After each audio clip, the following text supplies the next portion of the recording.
एक दिन की बात है। गुरुदेव रविंद्रनाथ टैगोर शांति निकेतन में सुबह सुबह टहल रहे थे। उसी समय उनका प्रिय शिष्य अभय पास आया। उसने गुरुदेव के पैर छू के प्रणाम किए और चुपचाप खड़ा हो गया।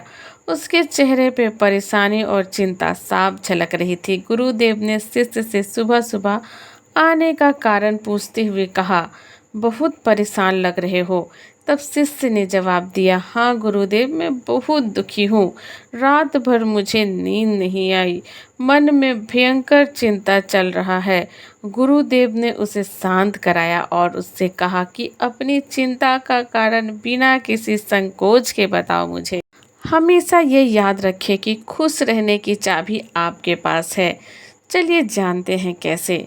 शिष्य ने कहा, गुरुदेव, रात भर मेरे अंदर यह चिंता चलता रहा कि जब एक दिन संसार की सभी आत्माओं को जन्म मरण से छुटकारा मिल जाएगा तो फिर क्या होगा।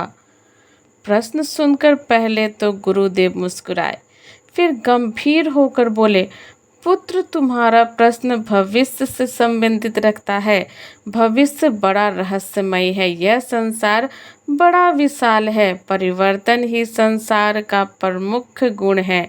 एक दिन ऐसा आएगा, ऐसा होगा ही। यह तुम्हारा भ्रम है, अज्ञान है, अनिश्चय है। जबकि संतोष ही हमारे मन का बल है। संतोष ही हमारे जीवन में सबसे ज़्यादा ज़रूरी है और संतोष ही हमारे इंद्रियों को पूर्ण तरीक़ा से रक्षा करता है और कंट्रोल करके रखता है। हम वर्तमान में संतोष प्राप्त करें, बाकी सब कुछ तो रहस्य है।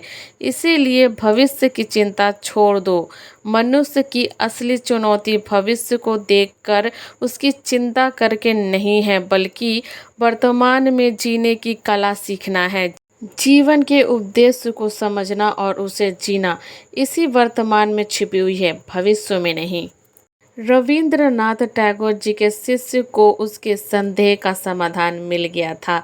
अब वो समझ गया था कि भविष्य की चिंता करते हुए वर्तमान, जो कि जीवन में सबसे महत्वपूर्ण है, को बिगाड़ लेना बुद्धिमानी नहीं है। वो संतुष्ट होकर गुरुदेव से आज्ञा लेकर अपने घर को लौट गया।